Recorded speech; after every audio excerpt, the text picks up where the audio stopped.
Hi guys, as we know, rich people generally don't like to pay taxes, and they don't like to see those taxes fund things like housing, healthcare, or lifting children out of poverty. So what they'll do is they'll fund right-wing think tanks that will steer politicians in the right direction.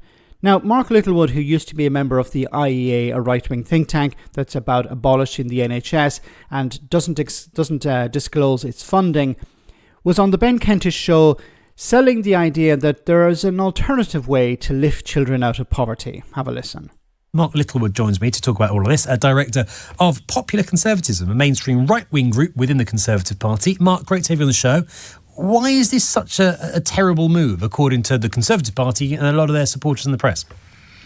Well, I think it depends, Ben, a bit on your starting point. I listened to yours with great interest, that you said this would be the sort of thing you would like your taxpayer money to go on. Yeah. And in fact, you would be willing to contribute even more. I would. Great. How much money have you given out of your discretionary income to the Child Poverty Action Group then? I actually give quite a lot of money to charity, to be quite honest with you. Right. Specifically on child benefit, you would like more of your money to go on child poverty. I understand that. I respect that. It's a noble position to take. So in the meantime, before your taxes go up again, could you clarify to your viewers and listeners how much money you're giving? It's a spurious argument, Mark, isn't it? It's a spurious... So what he's trying to suggest here is that, well, look, if you want to help children who are poor, then you should do it out of your own pocket. The taxpayer shouldn't be doing it. The taxpayer, has a burden already. They're funding housing, healthcare, and lifting children out of poverty. If you want to go further, then you do that. We shouldn't be going after rich people, for example. We shouldn't be asking them to pay a bit more to contribute to society. Remember, these think tanks exist to steer politicians away from things like increasing taxes, which, of course, directly impact the richest more than the poorest. No, it's not spurious. You said you want to contribute more. You were very clear about that in your monologue. Do you not? How much? Do you not? Sorry? You don't want your taxes to go towards children in poverty? Well, of course I wanted to go to children in poverty, but you went rather further than that, Ben. You said you wanted to contribute more. Yeah, you were very clear about that. How much more? I will, because I will have to pay more tax, Mark, because of but how much beyond the tax? You said beyond the tax. I said I am happy to pay more in my taxes towards... I'd be happy to pay quite a bit more. Beyond your taxes, Ben. You were very clear you wanted to even higher than that. Mark, this is so spurious. Why is it spurious? Because you said it. Because I didn't say it. You said it. Because what I said is I'm very happy to pay more in tax if some of that tax is going towards lifting children out of poverty. And I don't really understand why. Now let's get into, does it lift people out of poverty? Yep. Let's get to that. Right.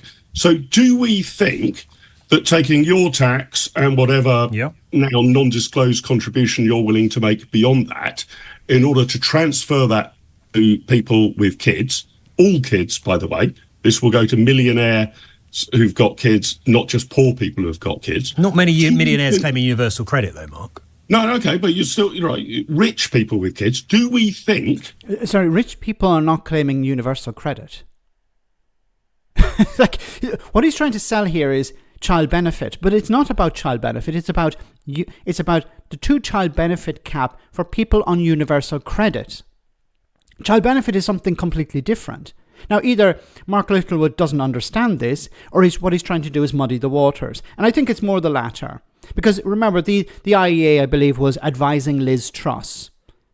Liz Truss, of course, wanted to impose tax cuts that were unfunded, which caused a significant amount of unrest, we can say.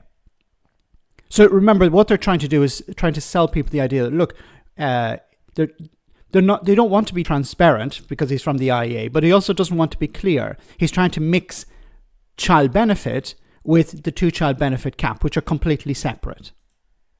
Rich people with kids aren't on benefits. What are you talking about? Well, hang on. Do you think the best way of raising children out of poverty is child benefit? Do we think the welfare state is the best way of doing that? Yes. What is the alternative? See, what the IEA and the right-wing think tanks will say, no, the best way to lift people out of poverty is to give them jobs. Even if the jobs are low-paying, that's not important. Just if people work, then that will lift them out of poverty. But 40% of people on universal credit are working. A lot of people on universal credit are relying on food banks. So the support they receive from the state is not sufficient. And we know, you can see examples of this. We know if you give people money, it lifts them out of poverty. In the same way as the best way to deal with homelessness is to give people homes. It sounds shocking. It sounds counterintuitive. No, it's actually not counterintuitive. It's intuitive. You give people homes and it ends homelessness. People who are poor, if you give them money, you lift them out of poverty. Trying to force them into low-paying jobs where they actually have to rely on the state anyway doesn't lift them out of poverty. But there are other issues related to poverty, but this is one way of lifting people out of poverty. You do. I think it's one way of doing it, for sure, yeah. Well, I think it's been proven to be a rather bad way of doing it. Hasn't it? Because overall, child benefits are rounding error in this. I'll readily concede. Once again, you're talking about child benefits. We're not talking about child benefits here. We're talking about the 2-child benefit cap on universal credit. Universal frigging credit, not child benefit. Why the hell is he talking about child benefit? It has nothing to do with the discussion here. But overall, the welfare state, just in moving cash around, the sort of things that you like, apparently, Ben, that, will help children out of poverty, will help... I do like lifting children out of poverty. I understand that. That is true. It's a very, very, very noble aspiration. Because the Mail and the Sun and the Times and the Express think I should be very angry about children being lifted out of poverty. Well, I'm angry. I'll tell you what I'm angry about, Ben. It's that it's not working. So if you... It's not working. Children are in poverty, yes, because there's a 2-child benefit cap at the moment. This guy is saying, look at all this poverty. We have this welfare state and it's not lifting people out of poverty. So what the government is doing now is they're removing the 2-child benefit cap, which will provide more money to families. And this guy is saying, yeah, but it's not working. Yes, because it hasn't been implemented yet. Charities that represent the poor have said that it would lift hundreds of thousands of children out of poverty. So who are we to believe? Charities that work with poor families, who understand what poor families are going through, or this guy who used to be part of an organisation that was advising Liz Truss? Just let that marinate in your mind for a moment. Who do you think has their finger on the pulse when it comes to poverty? Charities that work with poor people, or a guy who was part of an organisation that supported Liz Truss? If you were to take the entire welfare bill, this isn't just child benefit, and divide it between every household in Britain, just us moving money from one cohort to another, it would come in at about £12,000 per household per year. That's the cost of all of our welfare benefits. How on earth is there still poverty in the United Kingdom?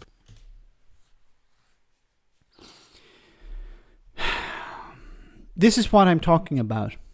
He's, of course, misrepresenting the figures because he's not including pensioners in this. But he's just taking a sort of rounded figure and say, well, £12,000.